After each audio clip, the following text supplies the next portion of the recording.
इवलेसे रोप लावेले द्वारी, त्याचा वेलू गेला गगनावरी.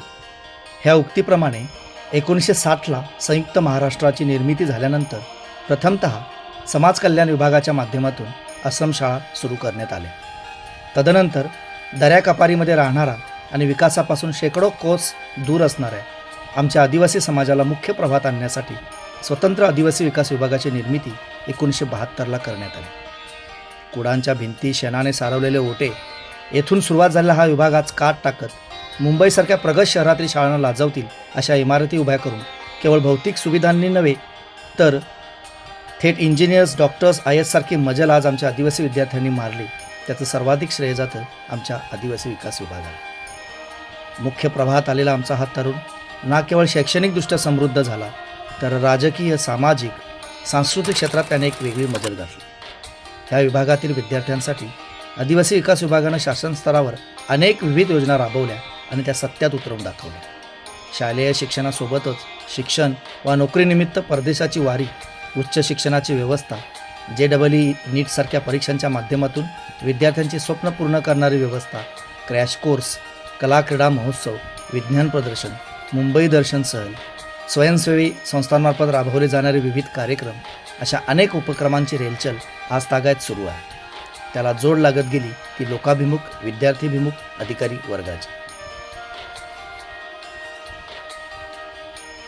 अशाच 2 संवेदनशील प्रशासकीय अधिकारी वर्गाने अर्थात पालघरच्या जिल्हाधिकारी डॉक्टर इंदुराणी जाखड मॅडम व जव्हारच्या सहाय्यक जिल्हाधिकारी तथा प्रकल्पाधिकारी डॉक्टर अपूर्वा बासूर मॅडम यांनी आदिवासी विकास विभागाला भविष्यवेध ठरणारा एक अनोखा उपक्रम सत्यात उतरवला.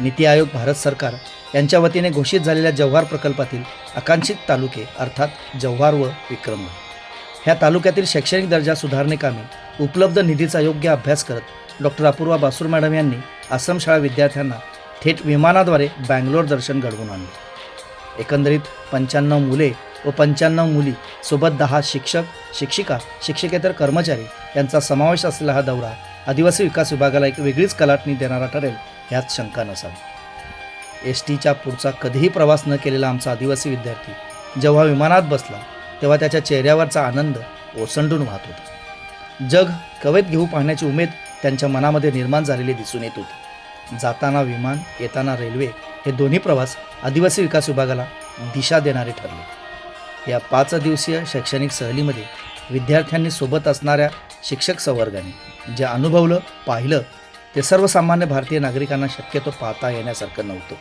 मुळात ती परवानगीच नसते. मात्र ह्यासाठी डॉक्टर अपूर्वा बासूर मॅडम यांनी विशेष मेहनत घेतली.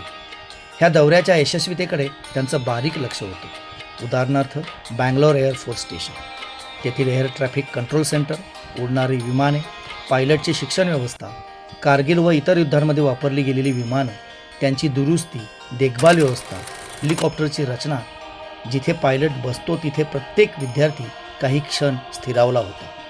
एअरफोर्समध्ये काम करणाऱ्या अधिकारी वर्गांशी चर्चा करताना भारतीय सैन्य दलामध्ये सहभागी होण्याची भावना अनेक विद्यार्थ्यांमध्ये दिसून आली.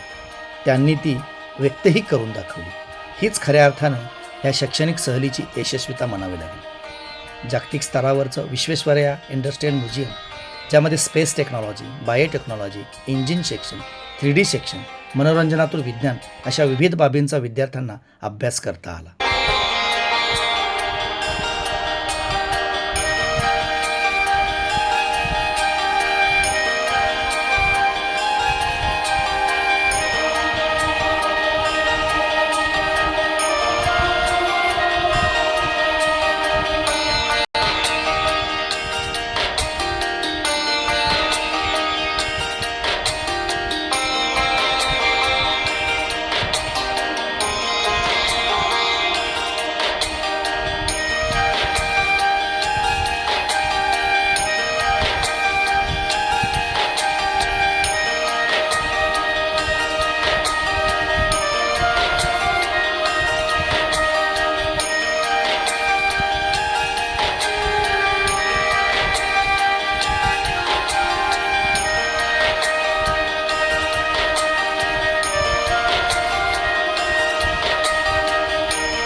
सन 1760 साली निर्मित जवळजवळ 260 वर्षांचा ऐतिहासिक वारसा लाभलेले लालबाग बोटॅनिकल गार्डन हे विद्यार्थ्यांच्या आनंदाला उभारी देणारे ठरले.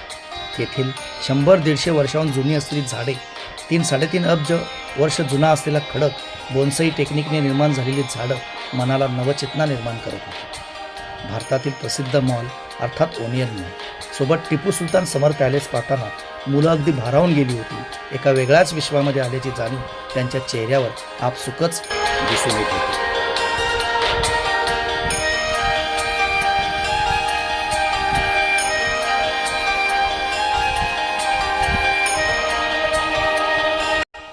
मित्रांनो, केवळ विद्यार्थ्यांसाठीच नव्हे तर या 2 तालुक्यातून निवडक शिक्षक व मुख्याध्यापक यांचा सुद्धा केरळ दौरा अशाच पद्धतीने आयोजित करण्यात आला होता, ज्यामध्ये केरळमधील बहुचर्चित विकसित शिक्षण व्यवस्था अर्थात शासकीय व खाजगी शाळा निरीक्षण, INS भारतीय नौदलांच्या तळांना भेट, जगातील पहिले सौर ऊर्जेवर चालत असलेले कोची आंतरराष्ट्रीय विमानतळ, चहाचे मळे, gap road, botanical garden, echo point, Eravikulam national park, Alleppey backwater, मुन्नारचं जंगल अशा विविध ठिकाणांचा आनंदानुभव या चमूला घेता आला.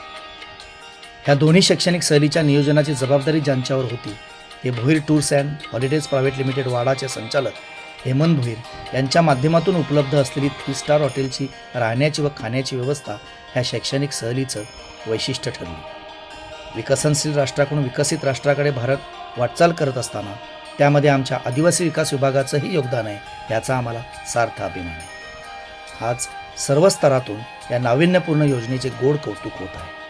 हा उपक्रम प्रशासनाच्या संवेदनशीलतेचे तसेच विद्यार्थ्यांच्या सर्वांगीण विकासाबाबतच्या बांधिलकीचे प्रतीक मानला जात आहे. त्यामुळे पालघरच्या जिल्हाधिकारी डॉक्टर इंदुराणी जाखड मॅडम व विद्यार्थीप्रिय असणाऱ्या जव्हारच्या सहाय्यक जिल्हाधिकारी तथा प्रकल्प अधिकारी डॉक्टर अपूर्वा बासूर मॅडम या दोन्ही विकासाभिमुख व्यक्तिमत्वांचे सुद्धा कौतुक होणे काळाची गरज आहे. धन्यवाद. जय महाराष्ट्र. जय आदिवासी विकास विभाग. राजेश पाटील, माध्यमिक शिक्षक, शासकीय माध्यमिक आश्रमशाळा कुरुंजी, तालुका विक्रमगड, जिल्हा पालघर.